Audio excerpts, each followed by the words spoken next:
Welcome to Lore of Rings, where we uncover the hidden roads of Middle-earth and tell the tales that Tolkien never wrote. Before we begin, take a moment to let us know in the comments where you're watching from and what time of day or night this narration has reached you. The firelight flickers low in the ruins of Númenor. The wind moves through broken columns like the breath of ghosts, carrying with it the salt smell of the sea and the weight of forgotten oaths. In the darkness beyond the flame, shadows gather, not the shadows of trees or stone, but something older, something that remembers when the world was young and the stars were bright. He was called Strider, but his true name was older than the kingdoms of men. In the third age of Middle-earth, when the glory of Gondor had faded to grey stone and fading memory, when the bloodline of kings had dwindled to scattered wanderers in the wild, there walked a man who bore upon his brow the mark of ancient days. The rangers knew him, the wise watched him, but the world that had forgotten its own history, saw only a weathered traveller with a worn blade and eyes too deep for comfort. They called him Strider, Ranger, Dunedain, but these were only the surface names, the words spoken in firelight and whispered in tavern corners. Beneath them lay something far more profound, something the histories only dare to hint at in their most cryptic passages. Who truly was Aragorn, son of Arathorn? The question is not as simple as it seems. Oh, the genealogies tell us he was descended from Isildur, that he carried the blood of Númenor, that his line stretched back through the long defeat of the northern kingdom to the drowning of the isle beneath the waves. But genealogy is only ink on parchment, only the skeleton of truth. The deeper question, the one that haunts the margins of Tolkien's legendarium like a half-remembered dream, is this: what else flowed in those veins? For the blood of the Dunedain was never merely the blood of men. It was mingled with gifts that preceded the breaking of the world, with choices made in the elder days when the Valar still walked among the children of Ilúvatar, with blessings and curses that echoed across millennia, like the reverberations of a great bell struck once and never silenced. In the campfires of the Rangers, in the libraries of Rivendell, in the deepest archives of Minas Tirith, where few were permitted to tread, there existed fragments of a greater story, whispers of alliances that predated recorded history, hints of divine experiments in the nature of mortality itself, suggestions that Aragorn's lineage reached not merely back to Númenor, but beyond it, back to the elder days, perhaps even before the first rising of the sun, when the world was lit only by starlight and the terrible beauty of the two trees. Consider the evidence that surrounds him like an aura. The healing hands that could summon the dying back from shadow. The lifespan that stretched far beyond normal men, yet shorter than the ancient kings of Númenor. The ability to command the dead, to speak with authority to spirits that had lingered beyond their time. The prescience that guided his choices, as if some part of him remembered futures not yet written. These were not merely the traits of a skilled warrior or a learned prince. These were echoes of something deeper, something that the conventional genealogies could not fully explain. The films show us a reluctant king, a man who doubted his worthiness to claim the throne of Gondor. But Tolkien's deeper texts reveal a far more complex figure, a man who was not merely the heir to a kingdom, but the culmination of a bloodline that had been shaped across ages for a single purpose, a purpose that began not with Isildur's failure at Mount Doom, but far earlier, in the mists of the First Age when the world was young and the divisions between elves and men were not yet set in stone. The night wind rises, carrying with it the sound of distant waves. Somewhere in the west, beyond the circles of the world, the undying lands still gleam beneath their ageless stars.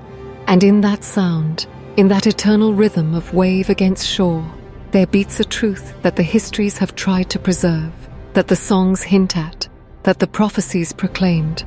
Aragorn was not merely a descendant of kings. He was not simply the heir to a fallen throne or the last remnant of a fading bloodline. He was something far stranger, far more wondrous, far more terrifying in its implications. He was the echo of a choice made before the world was broken. He was the convergence of bloodlines that should never have met.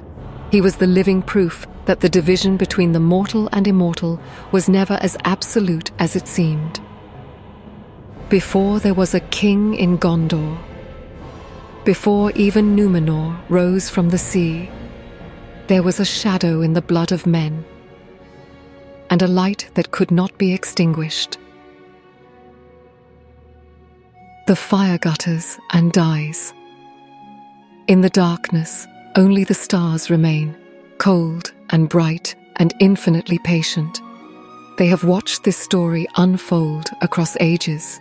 They know its beginning, woven into the music of the Ainur before time began. And they know its ending, written in the fate of all mortal things. But between beginning and ending lies the tale itself, and that tale is stranger than the world remembers. The sound of the sea roars in the darkness, calling, calling, always calling to the blood of those who once dwelt in the blessed realm and can never wholly forget. To understand what Aragorn truly was, we must first understand what he came from. We must journey back past the ruins of Arnor, past the centuries of wandering in wilderness and shadow, past even the founding of the kingdoms in exile. We must return to the moment when the world broke, when the greatest island ever raised for, on the sea sank beneath the waves in fire and thunder, and everything changed. Númenor the Golden, Westerness, the land of gift. The name itself carries weight, speaks of glories that can barely be imagined now in these latter days. For 3,000 years it stood beneath the stars, the greatest realm of men that ever was or would be, blessed by the Valar themselves, raised from the sea as a reward for those who had fought against the darkness in the First Age. Its kings lived for centuries. Its craftsmen created wonders that rivaled the works of elves. Its ships sailed to the ends of the world, bringing knowledge and aid to the lesser men who dwelt in Middle-earth's vastness. In the tongues of many peoples, it was called the Land of the Star, for the mariners of Númenor guided themselves by the light of Arendil, sailing between worlds beneath his perpetual vigil. But glory is always a prelude to pride, and pride to downfall. The tale is well known, how Sauron the Deceiver corrupted the hearts of the Númenorians, how they grew resentful of their mortality, how they envied the elves their endless lives, how in the end they dared the ultimate blasphemy and sailed in war armament to assail the undying lands themselves, seeking to steal by force what had never been meant for mortal hands. The result was cataclysm. The world was broken. Númenor sank beneath the weight of mountain waves. The straight road was removed from the circles of the world, and the blessed realm placed forever beyond the reach of all but the elven kind. Yet some survived. Elendil the Tall and his sons, Isildur and Anarion, had remained faithful to the ancient wisdom. They had not joined in the rebellion. When the great wave came, they were at sea in their ships, and the storm that destroyed their homeland carried them instead to Middle-earth, where they founded the kingdoms in exile. Arnor in the north, Gondor in the south, pale shadows of the splendor they had known, but kingdoms nonetheless. In those kingdoms, the blood of Númenor was preserved. Not merely preserved, distilled. For Elendil and his sons were not common Númenorians. They were of the royal line, descended through carefully maintained genealogies from the first kings who had ruled when the island was young. And those first kings, as we shall see, were something more than merely human. The Dunedain, the men of the West, as they came to be called, carried within them a gift and a curse. The gift was the blood of ancient nobility, granting them greater wisdom, longer life, stronger will than other men. They were taller, fairer, more keen of sense. They aged slowly, lived for centuries when the gift was strong, and possessed an authority that even elves acknowledged. But the curse was equally profound, for they were men still, bound to mortality, subject to the doom that Ilúvatar himself had decreed for the younger children. Unlike elves, they could not linger in Middle-earth indefinitely. Their spirits were destined for a fate beyond the world, to a doom that not even the Valar fully understood. And so the Númenóreans had always lived in tension, blessed with greatness, yet bound to death, granted gifts that made them almost elf-like, yet denied the one gift they most desired. In their pride, many had seen this as an injustice. In their wisdom, a few understood it as a blessing in disguise, the promise of freedom, of a destiny beyond the circles of the world. Aragorn was heir to all of this. Through his veins flowed the last strong current of that ancient blood. The Northern Kingdom had fallen 1,000 years before his birth. The royal line had become a wandering people, rangers without a realm, preserving their heritage in secret law and hidden vigilance. With each generation, the gift faded a little. The lives grew shorter, the height diminished, the light dimmed. But in Aragorn, something remained, something that had been carefully preserved through conscious choice and perhaps through subtler guidance. The elders of his line had known what they carried. They had married carefully, guarded their descent, maintained the ancient customs even in exile and poverty. In Aragorn, the line of Westernesse did not merely survive, it remembered. He carried in his blood the memory of waves against white shores, the echo of towers that had risen to challenge the sky, the weight of a pride that had destroyed the greatest realm of men, and the humble wisdom that had preserved a remnant from that destruction. He was the last flowering of a bloodline that should have ended long ago, that by all rights should have dwindled into obscurity or mingled so thoroughly with lesser men that nothing remained of its distinctive character. Yet he stood tall beneath the stars, heir to nothing and to everything, bearing a birthright that kingdoms would kill for and a burden that would have crushed lesser souls. The sound of distant thunder rolls across the memory of drowned Númenor, as if something ancient stirs beneath the sea, something that remembers the glory and the doom, something that watches still the scattered descendants of the faithful, waiting for the hour when accounts will be called due and ancient purposes revealed. But we have not yet reached the deepest root. The blood of Númenor was mighty, yes, but whence came that might? What made the Númenóreans different from other men? The answer lies further back still, in a tale that bridges the fundamental divide of Arda, the sundering of the kindreds, the great choice between mortality and immortality.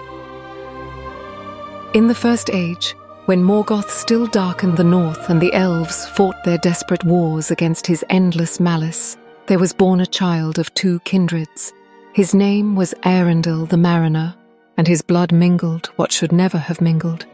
For his father Tuor was of men, and his mother Idril was of the high elves of Gondolin. This union was not merely remarkable, it was cosmically significant, for elves and men were the children of Ilúvatar, spoken into being by the same divine music, yet given different gifts and different dooms. Elves were bound to Arda, to endure as long as the world endured, blessed with immortality, yet cursed to watch all they built fade and decay. Men were granted the freedom of death, spirits that would leave the world entirely for a fate unknown even to the Valar, a gift that to elves seemed like doom, yet which held within it a terrible freedom. The children of mixed unions partook of both natures. They stood at the threshold between two fates, belonging fully to neither. When the First Age ended in fire and ruin, when Morgoth was overthrown and cast into the void, the Valar called Eärendil and his wife Elwing before them and offered a choice. For them and for their children, the division between the kindreds would be bridged, but each must choose to be counted among the firstborn and share their undying fate, or among the secondborn and embrace the gift of mortality. Eärendil, for love of his elven wife, chose to be counted among the elves, but he did not choose for his sons. Those sons were twins, Elrond and Elros, and when the time came, they chose differently. Elrond chose the fate of the elves, and in choosing became one of the greatest of their lords, dwelling in Rivendell, wise and powerful, enduring through the ages until at last he would pass over the sea to the undying lands at the end of the Third Age. But Elros chose to be counted among men. Yet he was not simply a man. The choice did not erase what he was, only determined how his life would unfold. In him flowed the blood of 3 kindreds, through his father Eärendil from both elves and men, and through his mother Elwing from the Maiar themselves, for her ancestor Melian had been a Mercer, spirit of the Blessed Realm, who had taken bodily form out of love for an elf lord in the ancient days. This was the secret heritage of Númenor. This was the source of its greatness. Elros became the first king of Númenor, ruling for 400 years under the name Tar Miniatur. From him descended all the royal line, and through careful marriage and conscious preservation, that mingled blood was maintained in the high families of the island for millennia. Through Elros, the blood of men was ennobled. Through his choices, mortality was transformed from mere doom into destiny. And through the preservation of his line, something of the light of the elder days persisted into later ages, a living link to a time when the divisions between kindreds were not yet fixed, when the music of the Ainur still echoed audibly in the world. Now consider what this means for Aragorn. He was not merely descended from Elros. He was, in his time, the primary, living descendant in whom the blood still ran strong. Thousands of years separated him from the first king, and countless generations had diluted the gift. Yet it remained. The long life, though shorter than Elros's centuries, still granted him the potential for nearly 200 years. The bearing, the presence, the authority that made even elves treat him as something more than merely mortal. But there was more. Through Elros, Aragorn bore in his veins not merely elven blood, but Maiarin essence, the faint but undeniable heritage of Melian, whose power had once protected an entire kingdom, whose wisdom had rivaled that of the Valar themselves. The Maiar were spirits of the same order as Gandalf and Saruman, as Sauron himself. They were the servants and helpers of the Valar, beings of immense power who existed before the world was made. That such essence, however diluted, persisted in the bloodline of mortal men was extraordinary. It meant that Aragorn carried within him a spark of the divine flame that had shaped Arda in its beginning. It meant that when he commanded, he spoke with an authority that resonated at a deeper level than mere kingship or political power. It meant that his healing touch, his ability to summon courage in the hopeless and strength in the weary, was not merely skill or training, but something metaphysical, a reflection of the creative power that had first breathed life into the world. Yet he had chosen, through Elros's ancient decision, to be mortal still. This was the profound paradox of his nature. He bore the blood of the undying, yet was subject to death. He carried the essence of spirits who had sung the world into being, yet aged and would eventually pass beyond the circles of the world like any other man. In him, 2 great themes of Tolkien's cosmos converged: the elven gift of long endurance and deep memory, the human gift of change, growth, and the freedom that comes from knowing one's time is limited. The imagery is almost overwhelming.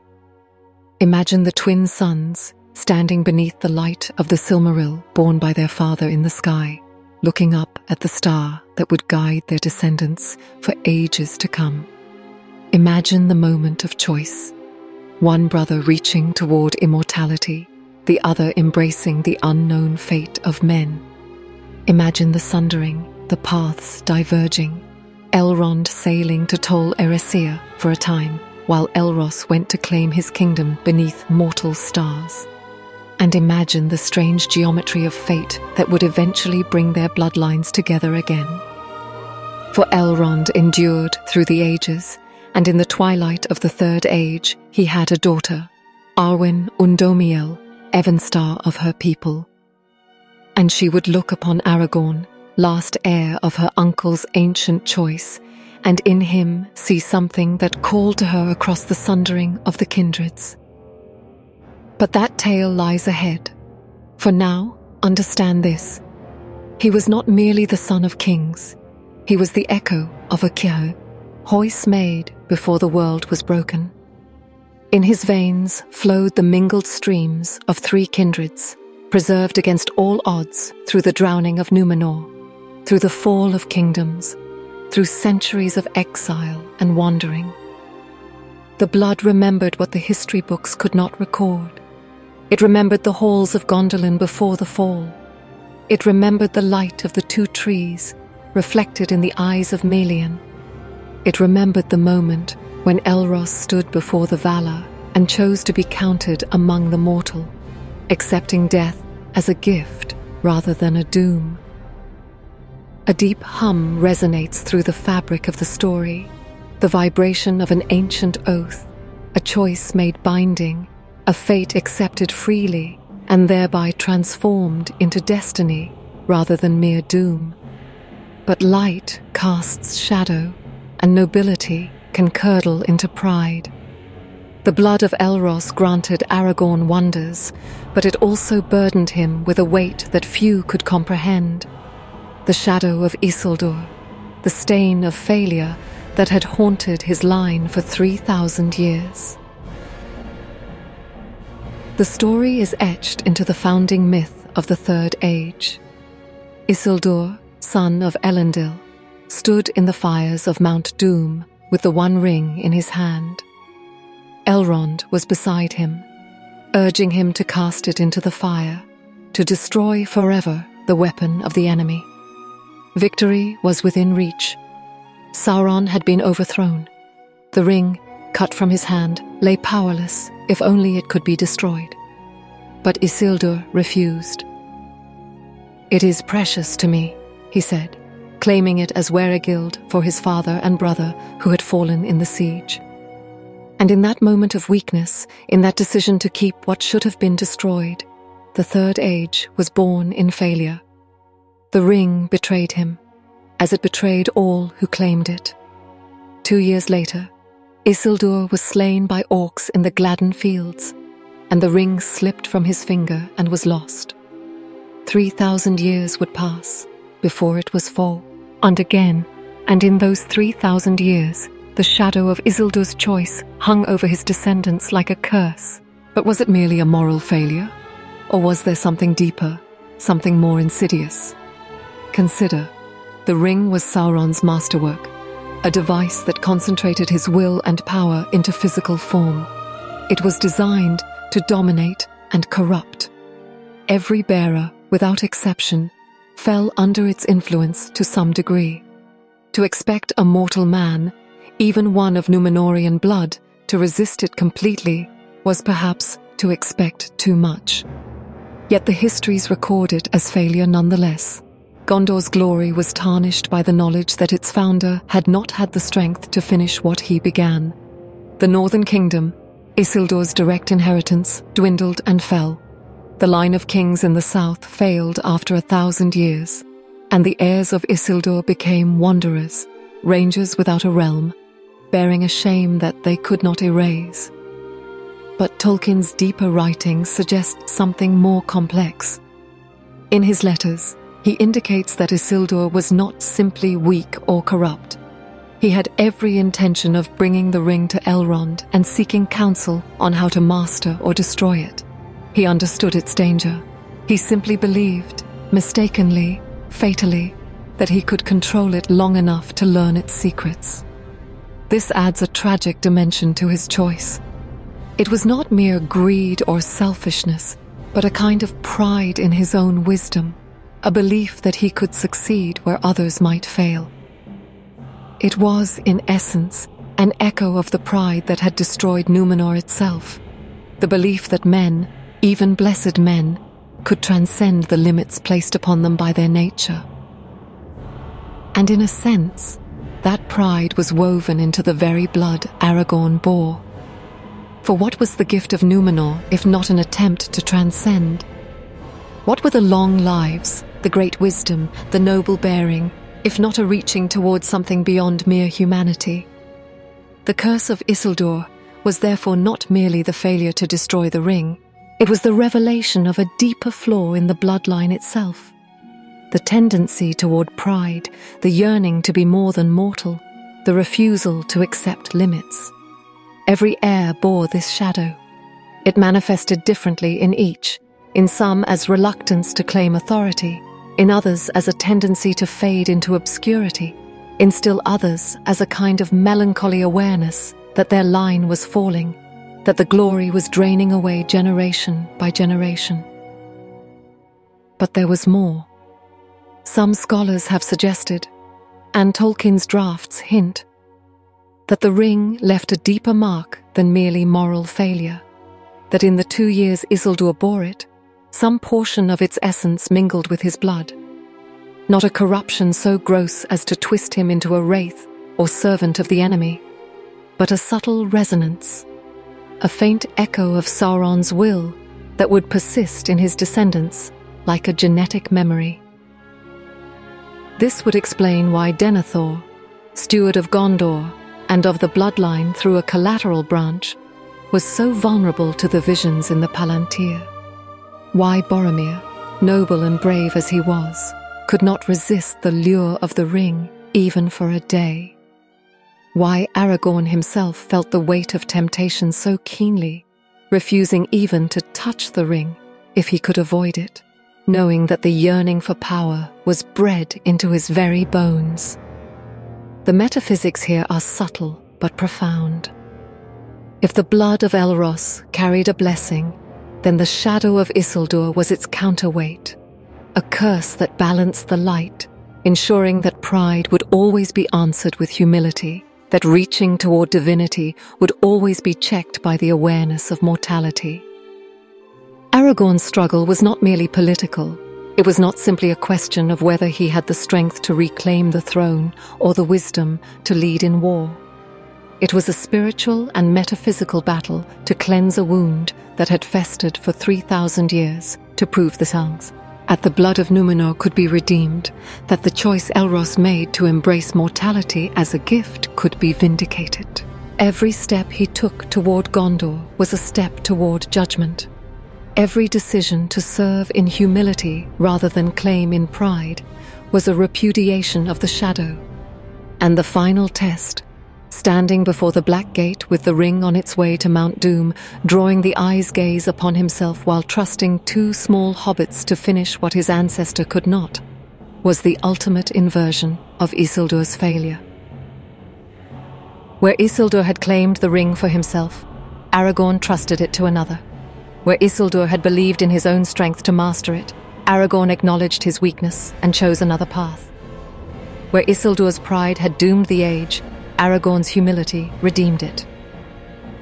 This was the cleansing of a cosmic wound, not through power or glory, but through service and self-sacrifice.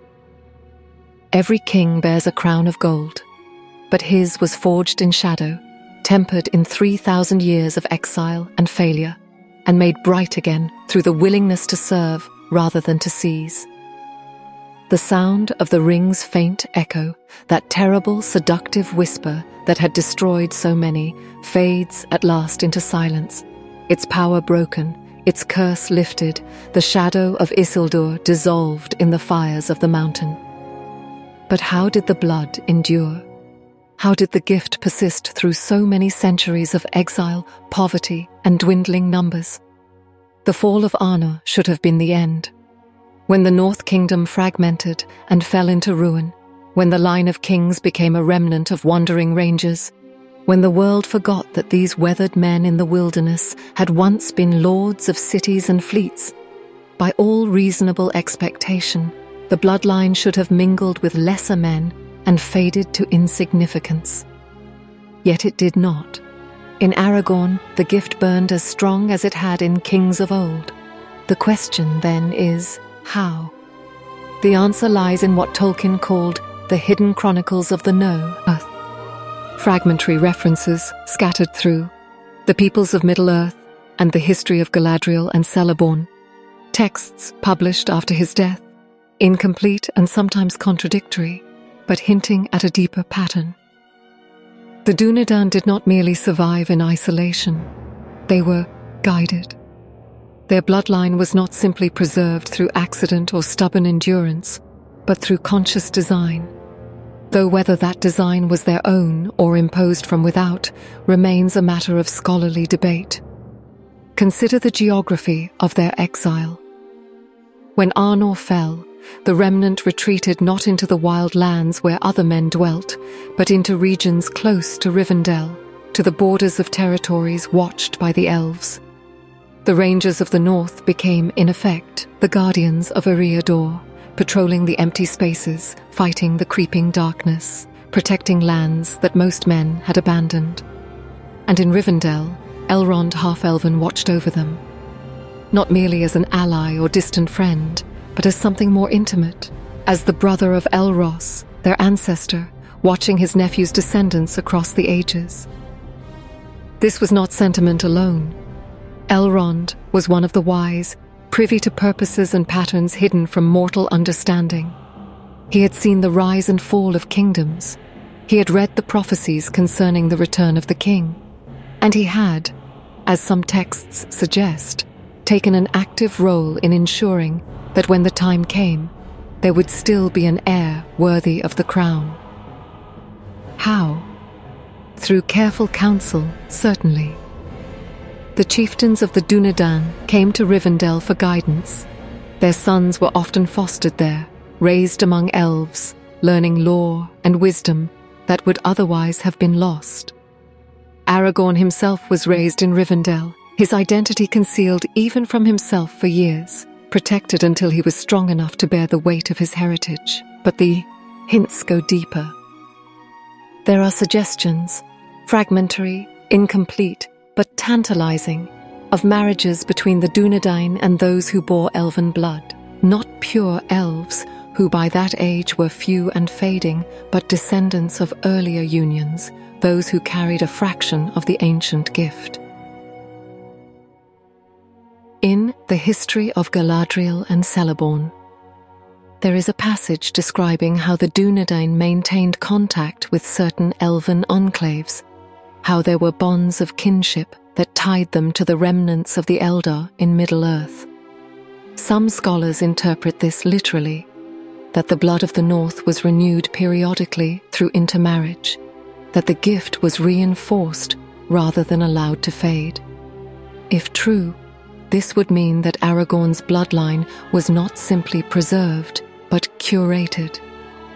That the wandering in the wilderness was not mere survival, but a careful program to maintain the potency of the royal line against the day when it would be needed again. There are even darker hints, references to the Council of the Wise guiding the marriages of the chieftains, suggestions that not all the influences watching over the Dunedain were elven, whispers of Maya involvement, Gandalf moving among them, Radagast perhaps in earlier times, maybe even others whose names are not recorded. Was Aragorn's birth an accident? Or was his bloodline engineered across centuries by powers that understood the great pattern, that knew the enemy would rise again, that required a king ready to stand against the darkness when the hour came? The evidence is circumstantial but compelling. Consider, Aragorn was born in the year 2931 of the Third Age, just 16 years after the White Council first moved against Sauron in Dol Guldur. His father Arathorn claimed Gilraena's wife over the objections of her family, who thought the match premature, yet Dirhael, her father, yielded, saying that the time draws near when the line will fail or triumph. How did he know? What prophecies or guidance did he possess? And why, in that moment, did the northern Bloodline produce its most potent heir in 1,000 years? The pattern suggests purpose, purpose suggests design, and design suggests architects working behind the visible events. Elrond certainly, Gandalf almost as certainly, perhaps others. The Dunedain were not merely the remnant of a fallen kingdom, but a living weapon forged across centuries, tempered in hardship and exile, sharpened in constant battle against the shadow, ready for the moment when the Third Age would reach its crisis. This gives new meaning to Aragorn's wanderings in the decades before the War of the Ring. He served in Rohan under an assumed name. He fought in Gondor's armies. He ranged as far south as Harad and east into Rohan. For 70 years he learned the world, tested himself, built strength and wisdom in preparation. Was this his own choice alone? Or was he following a pattern, a curriculum designed by those who understood that the returning king must be more than merely of noble blood? He must be proven. He must know war and suffering, humility and patience. He must be cleansed of the pride that had destroyed his ancestor. The northern line, then, was not preserved by accident. It was maintained in deliberate obscurity, away from the corrupting influences of power and pride, living in service and hardship, so that when the time came, it would produce not merely an heir to the throne, but a worthy heir, one who understood that kingship was service, that power was responsibility, that the throne was not a prize to be claimed, but a burden to be accepted. This was the secret of the northern line, not merely survival, but transformation. The exile was not punishment or mere misfortune, it was preparation. The wandering was not loss, it was purification. And the poverty, the obscurity, the long lonely centuries guarding empty lands and fighting battles no one would remember. These were not degradation, but ennobling. The line of kings did not merely survive exile, it was remade through exile, forged into something fit for the ending of the world. A flicker of light breaks through ancient trees, as if the long-planned design suddenly stands revealed. A sudden wind rises, carrying with it the scent of distant forests and the echo of elven songs. And for a moment, the hidden architecture of history becomes visible. The careful web of choices and chances, guidance and design, that led to a single man standing in the right place at the right time, bearing the weight of ages and the hope of all free peoples. But bloodline alone does not make a king. Nobility of descent is meaningless without nobility of character, and power without wisdom is merely tyranny. The true measure of Aragorn's worthiness lay not in genealogies or prophecies, but in the quality of his being, in the kind of authority he manifested. And that authority revealed itself most profoundly not in battle or throne room, but in the houses of healing. There was an old saying in Gondor, half remembered, half believed. The hands of the king are the hands of a healer, and so shall the rightful king be known. It was a strange prophecy for a warrior kingdom to preserve. One might expect the sign of kingship to involve martial prowess, or wisdom in judgment, or the ability to command armies. But healing? This seemed an odd criterion, almost mystic, pointing to something deeper than mere political authority. Yet when Aragorn entered the houses of healing after the Battle of the Pelennor Fields, when he tended to Faramir, Eowyn and Merry, all of whom hovered near death, touched by the black breath of the Nazgûl, he fulfilled that ancient saying in a way that left no doubt. He called for Athelas, the healing herb that grew wild but whose power was mostly forgotten. When the leaves were crushed and steeped in steaming water, those who stood nearby suddenly smelled not the sick room, but springtime in the mountains, fresh wind from the sea, forests in morning light. The very air changed, became vital, alive, and the dying returned from shadow. This was not medicine in the ordinary sense. It was not the application of learned skill or herbal knowledge, though Aragorn possessed both. It was something else, a quality of presence, an authority that operated at the boundary between physical and spiritual, that commanded not merely the body, but the spirit to return, to endure, to heal. How do we understand this power? In Tolkien's cosmos, healing is not merely technical. It is metaphysical. Sickness and injury are not simply physical phenomena, but reflections of a deeper discord, a disharmony between the body and spirit, between the individual and the order of creation. The black breath of the Nazgul was particularly insidious because it attacked not flesh but will itself. It drained the desire to live, replacing it with despair and darkness. To heal such a wound required more than medicine. It required the ability to restore harmony, to realign the wounded with the fundamental order of Arda itself. And that ability, that authority to command creation, was not something that could be learned. It had to be inherent. Some scholars have suggested that Aragorn's healing power reflected his Mairin heritage, that the faint echo of Melian's essence in his blood gave him a resonance with the deeper structures of the world. The Maiar, after all, were involved in the creation of Arda. They were servants of the Valar, who had sung the world into being according to the music of the Ainur. To bear even a trace of that essence meant possessing a degree of creative authority, not the power to reshape reality at will, but the ability to encourage it toward its proper form, to remind damaged flesh and spirit of what they should be. This would explain why his presence alone seemed to strengthen those around him, why his voice. It could summon courage from despair, why, in the darkest moments of the War of the Ring, people looked to him and found reason to hope. He was, in a sense, a living reconciliation. Mortal, yes, subject to death and time, but bearing within him a spark of the eternal flame, a connection to the creative powers that had made the world and continued to sustain it.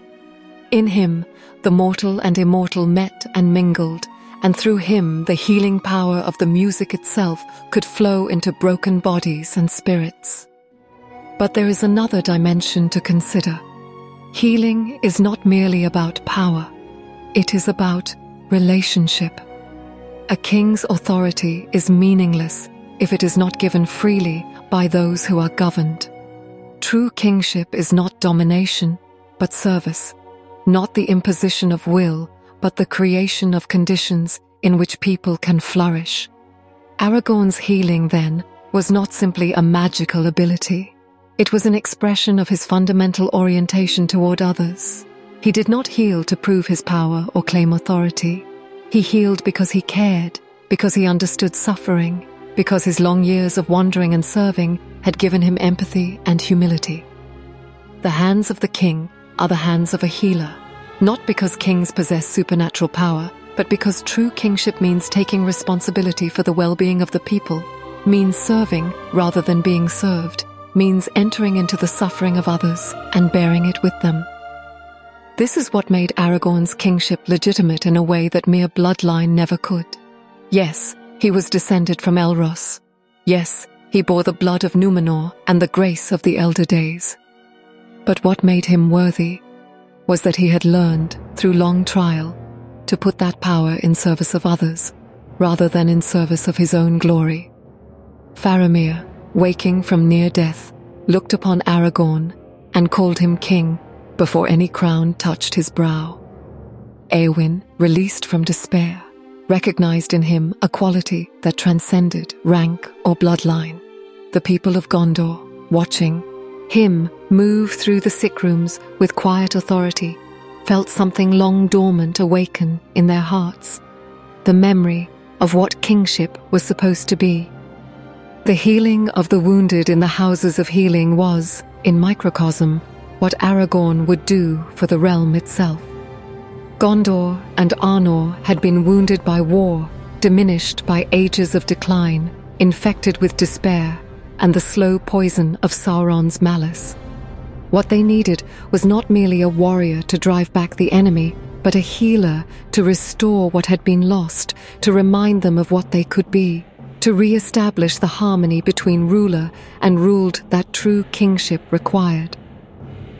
He healed others, but the wound of his own blood, the shadow of Isildur's failure, and the weight of 3,000 years of exile was yet unhealed. That healing would require something more, a sacrifice not of others, but of self, a love that chose freely to bear a burden, a union that would finally reconcile the sundered halves of his heritage. A heartbeat echoes through the houses of healing like a drum of fate, slow and strong, the rhythm of a life that refuses to yield to shadow, the pulse of a power that draws not from domination but from service, from love, from the quiet authority of one who has learned that to rule is first to serve. Now we approach the heart of the mystery, the place where bloodline and destiny, mortality and immortality converge in a love story that echoes across ages.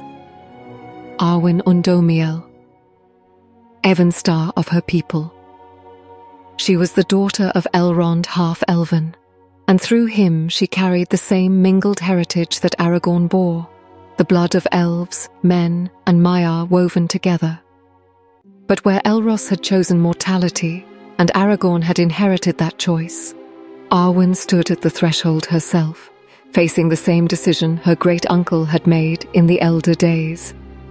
The films give us romance, beautiful and moving, but tall. Cian's deeper texts reveal something far more profound, a metaphysical completion, a healing of cosmic division, a choice that validated and redeemed the ancient sundering of the kindreds. Consider the geometry of their relationship. Aragorn was descended from Elros, who had chosen to be mortal. Arwen was descended from Elrond, who had chosen immortality. The brothers had chosen differently, and in choosing had set their descendants on diverging paths, one toward death and freedom, one toward endless life within the circles of the world. For 3,000 years, those paths had not crossed. Elrond's children had remained elven, subject to their father's choice. Elros's descendants had remained mortal, dwindling slowly through the ages. The division seemed absolute, the sundering complete. Until Arwen looked upon Aragorn in the twilight of Rivendell and saw in him something that called to her across that divide. What did she see? Not merely a handsome face or noble bearing, though he possessed both. She saw the echo of her uncle's choice, the courage to embrace mortality as gift rather than curse, the freedom that came from accepting limits, the strange beauty of a life that would end, and thereby possess meaning that endless existence could not match. And Aragorn, looking upon her, saw the grace of the elder made tangible, the beauty that does not fade, the wisdom of ages embodied in a presence that seemed to gather light around it, like a cloak. But more, he saw understanding. She alone among the elves truly comprehended what it meant to stand at the threshold of choice, to bear the weight of two possible fates. Their love was not simply attraction, it was recognition. The recognition that in each other they saw the other half of a divided inheritance, the completion of a pattern that had begun when Elrond and Elros stood before the Valar and chose different roads. But love alone was not sufficient. For Arwen to be with Aragorn, she would have to make the choice herself. And in choosing mortality, she would not simply die eventually. She would become mortal, subject to all that entailed. The grace of the elves would leave her. She would age, however slowly. She would know weariness and sorrow in ways the elves do not. And when she died, Her spirit would not go to the halls of Mandos to await renewal, but would pass beyond the world entirely, to the fate of men about which even the Valar knew little. It was, in essence, the same choice Luthien had made in the First Age when she loved Beren: to abandon immortality for love, to embrace the unknown rather than the eternal. But where Luthien's choice had been hers alone, Arwen's choice carried additional weight. She was the last child of Elrond, the final flowering of the half-elven line in Middle-earth. In choosing mortality, she was not merely determining her own fate, but symbolically completing the pattern, demonstrating that the division between kindreds was not absolute, that love could bridge even that fundamental sundering. Elrond understood this. His sorrow was profound, for in her choice he saw the ending of his house in Middle-earth, the departure of the last thread connecting him to the mortal world. Yet he also understood that her choice vindicated Elros's ancient decision, proved that mortality could be blessing rather than curse, that the gift of men was indeed a gift and not simply a doom to be regretted. When Aragorn and Arwen were wed at last, after the fall of Sauron and the restoration of the kingdom, it was not merely the marriage of a king and his queen.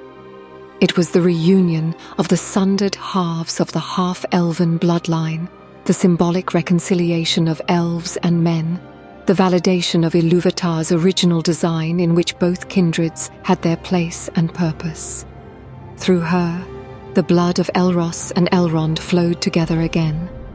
The twin choices made in the elder days converged in their children, who would bear the heritage of both, roads, mortal still, but carrying within them the memory of immortality, the grace of the Eldar mingled with the freedom of men. The imagery is almost unbearably beautiful. Moonlight on the bridge of Rivendell, where they pledged their troth. The silent forests of Lothlorien, where she had dwelt, ageless and fair. The crown of Gondor gleaming on Aragorn's brow like morning after endless night, and beside him, Arwen radiant in her choice, mortal now, but somehow more luminous for it, as if in embracing death, she had discovered a beauty that immortality could not contain. This was not tragedy, though it would end in sorrow. It was triumph, the triumph of love over fate, of choice over determinism, of meaning over mere duration. The elves lived forever, but their lives had a quality of stasis, of endless repetition. Men died, but their lives mattered, in a way that immortal existence could not quite match. Each day was precious, because limited. Each moment carried weight, because it would not come again. Arwen's choice was the validation of this truth. In choosing Aragorn, in choosing mortality, she declared that a life lived fully and ended freely was worth more than endless ages of existence without completion. And for Aragorn, her choice was the final healing.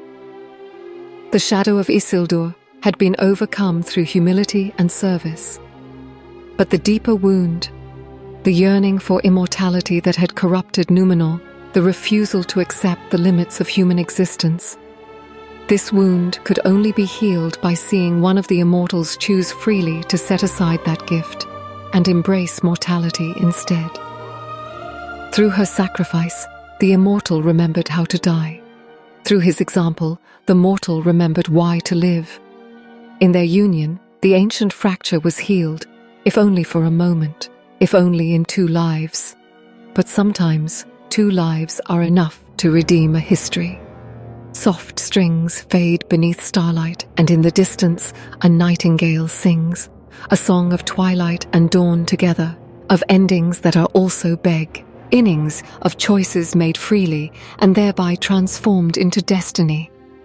And so we come to the moment that 3 ages had been building toward, the return of the king.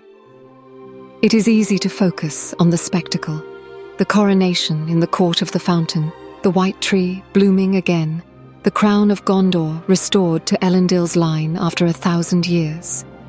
These are the surface images, the stuff of pageantry and political restoration. But the deeper significance lies beneath. Aragorn's coronation was not merely the restoration of a dynasty. It was the healing of a cosmic fracture, the repair of a breach in the Order of Arda itself. Consider what had been broken.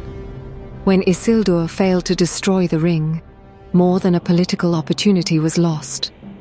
The Third Age began under a shadow, with the enemy diminished but not destroyed, with the ring lost but not unmade, with the kingdoms of men weakened and divided. For 3,000 years, Middle-earth had existed in a state of gradual decline, each generation a little less glorious than the last, the light of the elder days fading slowly but inexorably. This was not simply historical accident, it was metaphysical reality. The ring's continued existence perpetuated a discord in the fundamental fabric of the world. Sauron's essence, poured into it, acted like a poison in the bloodstream of Arda, corrupting, weakening, driving everything toward entropy and ruin. Only its destruction could reverse this process. But destruction alone would not be sufficient. For healing to be complete, for the breach to be truly mended, there needed to be a restoration, a deliberate, conscious act of renewal to balance the ancient failure. Aragorn's return to Gondor was that restoration. He did not claim the throne immediately after the ring's destruction. He could have. The authority was his by right, the prophecy fulfilled, the need obvious, but instead he waited. He entered Minas Tirith as a healer, not as a conqueror. He served Gondor before ruling it, tending the wounded, shoring up the defenses, proving through action rather than proclamation that he was worthy of the crown. Only when the people called for him, only when the steward Faramir yielded the rod of office freely, did Aragorn accept the kingship. And in that acceptance, something fundamental shifted in the metaphysical order of Middle-earth. The broken line was restored. The failure of Isildur was redeemed. The long decline was arrested. The coronation ceremony itself was rich with symbolism. Gandalf, the emissary of the Valar, placed the crown upon Aragorn's head. An act that signified divine sanction, the approval of the powers beyond the world. The white tree, long dead and barren in the court of the fountain, was found growing anew on the mountainside, a sapling of the ancient line that had come to Gondor from Númenor, and to Númenor from the Blessed Realm itself. When it was planted and began to bloom, the people recognized it as a sign. The kingdom was not merely restored, but renewed. The curse lifted, the shadow broken. Aragorn took the name Elessar, the Elf Stone, a name foretold in prophecy, bearing a gem that had been blessed by Galadriel and passed through ages to come at last to him. The stone itself was said to have healing properties, to bring peace to troubled spirits and health to wounded lands. In bearing that name, Aragorn proclaimed his purpose, not to rule through force or fear, but to heal, to restore, to bring peace. The kingship he established was different from what had come before. It was not the imperial grandeur of Númenor at its height, drunk on its own power. It was not the martial glory of Gondor in the days of the Ship Kings, conquering and expanding. It was something humbler yet deeper, a kingship rooted in service, in the understanding that to rule was first to bear responsibility, to suffer with the people, to place their good above one's own glory. This was what made his restoration metaphysically significant. The old kingship had been tainted by pride. The pride of Númenor, the pride of Isildur, the subtle corruption that comes from power wielded for its own sake.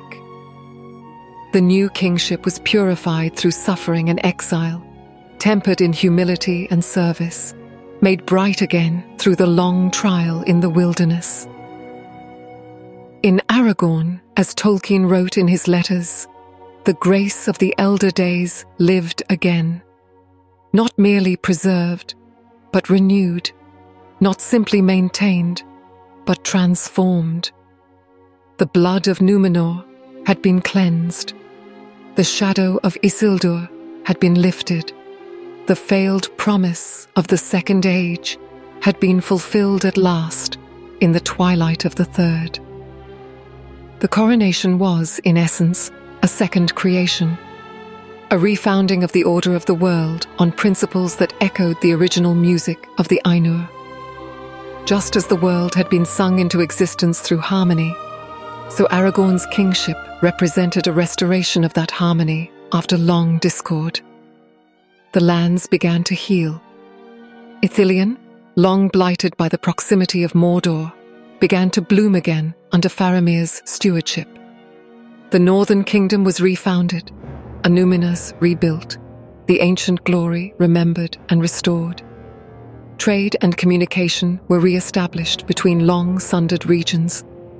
The darkness that had crept across Middle-earth for ages began, slowly, to retreat. But restoration always bears a cost. The crown is never without weight. For Aragorn, the burden was profound. He knew that his kingship was not merely political, but cosmic. The fate of men, the future of the Fourth Age, the direction of history itself, all rested on his shoulders. The choices he made would echo for generations. The kingdom he established would be the foundation for all that came after. And there was a deeper sorrow. The restoration was also an ending. With Sauron's fall, the elder days passed forever. The elves began their final departure to the west. The magic and wonder of earlier ages faded from the world. The Fourth Age would be the age of men, but it would also be an age of diminishment, of disenchantment, of the slow settling into mortal time and mortal limits. Aragorn was king of this transition. He ruled over the twilight, the moment when the mythic past gave way to the mundane future. He carried within him the blood and grace of elder days. But his children and their children would carry less, and their children less still, until at last the gift faded entirely, and men were merely human, without the ennobling heritage of Númenor or the blessings of the Valar. This was the tragedy hidden within the triumph. The king had returned, the kingdom was restored, but the world that was healed was also changed forever, diminished even in its restoration, made smaller and more prosaic by the departure of the elder powers. But all restorations bear a cost, and the crown, however bright, however rightfully won, is never without weight. It is the burden of bearing history, of standing at the hinge between ages, of knowing that one's choices will shape futures one will never see. The sound of a bell tolls across the distance of ages. One clear note for the ending of an epoch, resonant and solemn, beautiful and terrible, marking the passage from myth into history, from the twilight of wonder into the dawn of ordinary days. 120 years. That was the length of Aragorn's reign, longer than any king before him in the Third Age, yet still mortal, still bounded, still subject to the doom of men. The years were good. Under his rule, Gondor flourished as it had not in millennia. The kingdoms of men grew strong and wise. The works of war were turned to works of peace. The scars of the long conflict healed slowly but genuinely. Aragorn was, by all accounts, the greatest king of men since the fall of Númenor, wise in counsel, just in judgment, mighty in war when war was needed, and gentle in peace. But he aged, slowly, far more slowly than ordinary men, but he aged nonetheless. The gift of Númenor was strong in him, granting him the long life of the ancient kings, but it was not immortality. It was never meant to be immortality. The choice Elros made had set the terms, A longer life than other men, yes, but still bounded, still ending, still subject to the gift curse of mortality. And as he aged, Aragorn came to understand the full weight of that gift. The Númenorians of old had possessed a profound grace, the ability to choose the time of their passing. When their work was complete, when they had ruled long and well and grown weary of life, they could lay themselves down and depart willingly, not driven by disease or failing strength, but choosing freely when their time had come. This was called the grace of the Valar, the gift that proved men's mortality was blessing rather than curse. For in choosing death, they demonstrated that they were not enslaved to life, but free to embrace the unknown. Aragorn possessed this grace, and in his 120th year, he felt the time approaching. Arwen saw it too. She who had chosen mortality for his sake, who had lived these decades in the strange new experience of time, of change, of aging, however slow, she understood what was coming, and her heart was divided. For to lose him was to face the full weight of her choice, to experience the grief that the immortal elves mostly avoided by their long enduring. When elves loved and lost, they could wait in the halls of Mandos for reunion. But Arwen had chosen mortality. When Aragorn passed, he would go where she could not follow until her own death, and the death of men led beyond the circles of the world to a place the elves did not know. In the spring of that year, Aragorn felt the tiredness settle into his bones, not the weakness of disease, but the gentle weariness that comes when a work is complete. He had ruled well. His son Eldarion was ready to take the crown. The kingdom was secure, the people prosperous, the future as certain as any mortal future could be. He went to the House of the Kings in Rath Dinan, the silent street where the rulers of Gondor were laid to rest. He entered the hallowed chamber that had been prepared for him, and there, in the manner of the ancient Númenorian kings, he lay down upon the marble bed. Arwen came to him. They spoke in the quiet of that place, words that no chronicler recorded, the final intimacies of a love that had spanned decades and bridged the sundering of kindreds. What do you say at such a moment? What words are sufficient when a mortal and one who chose mortality face together the doom that was accepted freely in the beginning? Perhaps they spoke of Rivendell, where they first met. Perhaps of Lothlorien, where she had bound her fate to his. Perhaps of the years of joy and the children they had raised. Perhaps they simply held each other in silence, and that was enough. At last, Aragorn spoke the final words. He blessed her. He released her from the bond of marriage so that she might live on without the burden of faithlessness if she found any comfort in remaining. He affirmed that his choice to leave was free, that he went willingly to whatever lay beyond, that the gift of mortality was indeed a gift, and not something to be regretted. And then, with the quiet dignity of the ancient kings, Aragorn, son of Arathorn, laid down his life, not taken by age or illness, not claimed by violence or accident, but surrendered freely, the final and most profound assertion of the freedom that mortality granted. He died as he had lived, choosing his own path, accepting his limits, demonstrating through his very death that the doom of men was not curse, but liberation. Arwen remained. She stayed in Gondor for a time, but the light had gone from her. The grief of a mortal heart was strange and terrible to one who had been elven. She had known intellectually what loss would mean, but the lived experience of it was crushing in a way she had not fully anticipated. Eventually she left Gondor and returned to Lothlorien, to the place where she had dwelt in her youth when the world was bright and Aragorn was not yet even born to trouble her immortal peace. But Lothlorien was empty now. Her grandparents had departed over the sea, the elves were gone, the golden wood stood silent, and only memory remained. There, on Seren Amroth, the hill where she and Aragorn had pledged their troth, Arwen Ondomiel laid herself down in her turn, and in her dying, she completed the choice she had made decades before. She became fully mortal, passing beyond the world as her husband had, leaving the circles of Arda forever. The imagery is almost too beautiful to bear. The empty throne in Gondor, the echo of a song in the houses of healing, where Aragorn had first proven his kinship. The white tree standing alone in the court of the fountain, blooming still but somehow mournful. And in Lothlorien, a hill crowned with Eleanor flowers, and the stillness of a heart that had chosen mortality and found in that choice both the deepest joy and the most profound sorrow. Aragorn's death was not tragedy in the conventional sense.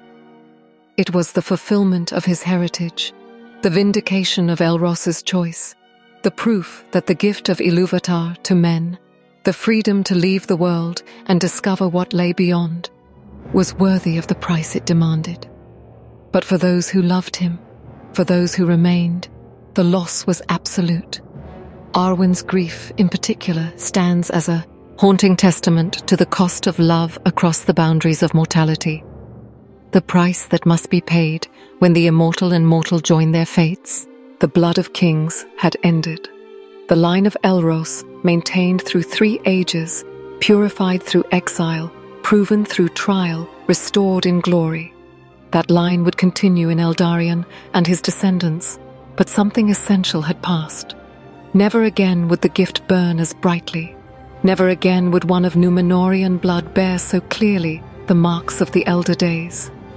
Or had it merely gone to sleep, hidden away in the blood of ordinary men, waiting for some distant age when the world might need it again? A whisper of wind moves through the marble halls of Rath Dinan, carrying with it the faint scent of the sea. And for a moment it seems that something patient stirs in the stillness, not departed, but only sleeping, waiting for the end of all endings, when the world itself will be remade and the long story find its final resolution. The story ends. The king has passed. The third age is over, and with it, the twilight of wonders, the fading of magic, the departure of all that made Middle-earth a place of myth and legend. The fourth age begins. The age of men, yes, but also the age of diminishment, when memory fades to history, and history to story, and story at last to silence. But is that truly the end? Or is there something more, something hidden in the depths of Tolkien's cosmology, something that suggests the blood of kings did not die, but only passed beyond our sight? Consider, the story of Middle-earth is not actually the story of the world's entire existence. It is only the story of the elder days, the ancient history of what Tolkien imagined as our own Earth in a forgotten epoch.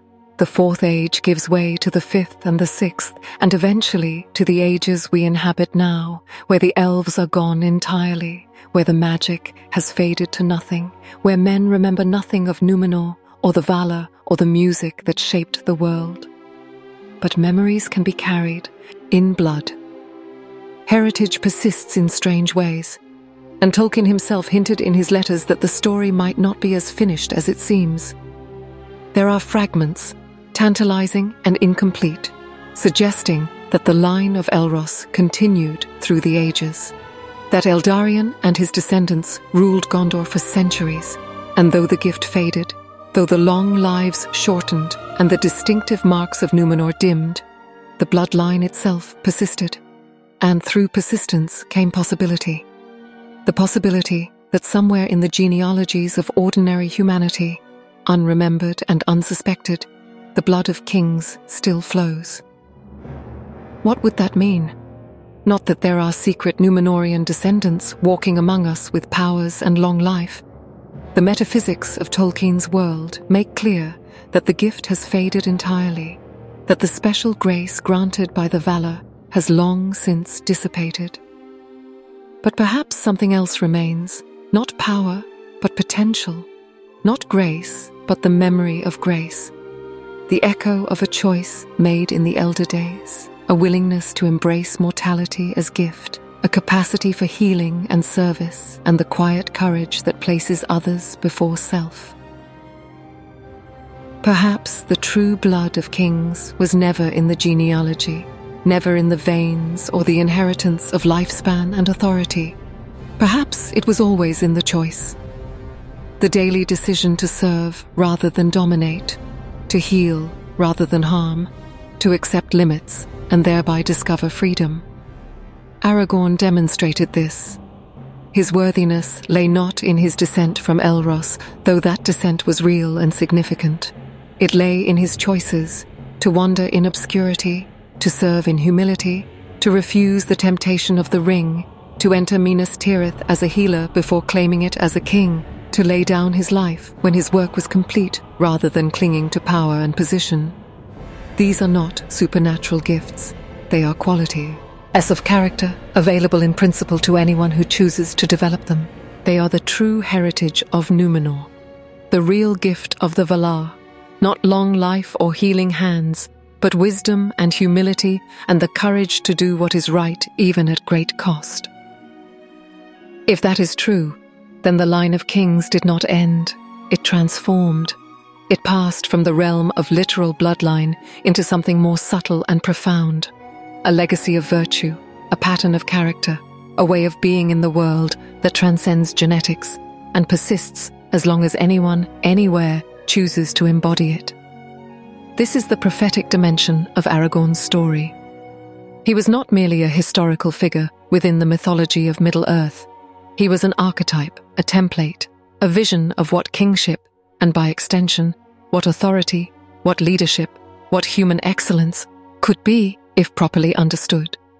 He showed that true authority comes from service, that real power is the power to heal rather than to harm, that nobility has nothing to do with birth and everything to do with choice, that the greatest strength is the strength to lay down one's life when the work is complete, rather than cling to existence beyond its proper term.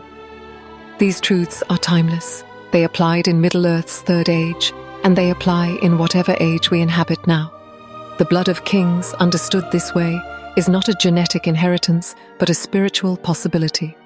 The potential, present in every human being, to rise above selfishness and fear and choose instead wisdom, courage, and love. Perhaps then, the line of kings still beats quietly in the hearts of men. Not in the sense of a hidden genealogy or secret descendants, but in the sense that the choice Elros made, to embrace mortality freely, to accept limits and discover in them the foundation of meaning, remains available to all of us. Perhaps the true test of whether the blood of kings flows in someone is not a matter of genealogy, but of character. Do they serve or dominate? Do they heal or harm? Do they accept responsibility or flee from it? Do they face mortality with courage or despair? These questions apply to kings and commoners alike.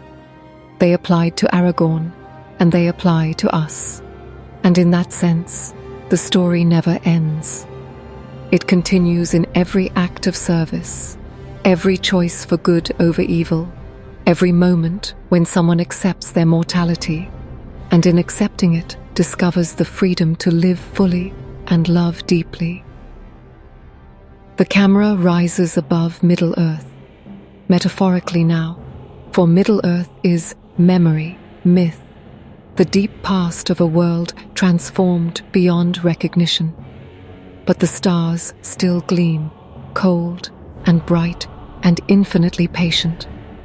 They watched when Elros made his choice. They watched when Aragorn reclaimed the throne. And they watch still, bearing witness to every soul that chooses freely to embrace the gift of mortality, and in embracing it, discovers what it means to be truly human. The fire has burned down to embers. The tale has been told, but tales, true tales, never really end. They fade into silence, yes, but that silence is not empty. It is gravid with possibility, with echoes, with the promise that what was true once might be true again, that patterns repeat, that the deep magic woven into the music of the Ainur persists through all transformations. In the end, all lines lead west, toward the sunset, toward the sea, toward the blessed realm that can no longer be reached by mortal sailing, but that remains nonetheless, beyond the circles of the world, the promise and pattern of what could be, the vision that calls us always toward something better, nobler, truer than what we are. The true blood of kings was never in the veins. It was in the will to heal a broken world, to serve rather than dominate, to choose freely, even when choice is hard, to embrace mortality, not as curse, but as the foundation of all meaning and beauty. And that blood flows wherever hearts remember what Aragorn demonstrated, that to be royal is to be responsible, that to rule is first to serve, that the crown is heaviest when worn most lightly. A final note of hope and melancholy sounds in the silence. The story ends, but its truth endures. The king has passed, but the kingdom, the eternal kingdom of those who choose service over selfishness, healing over harm, wisdom over power, that kingdom never ends. It waits, patient and eternal, for all who would enter it. The sea sounds return, rhythmic and eternal, the voice of something that remembers when the world was young and will endure until it is remade, calling always to the blood of those who once dwelt in the blessed realm and can never wholly forget. Dear listener, this story ends, but many await. Subscribe so no tale escapes you.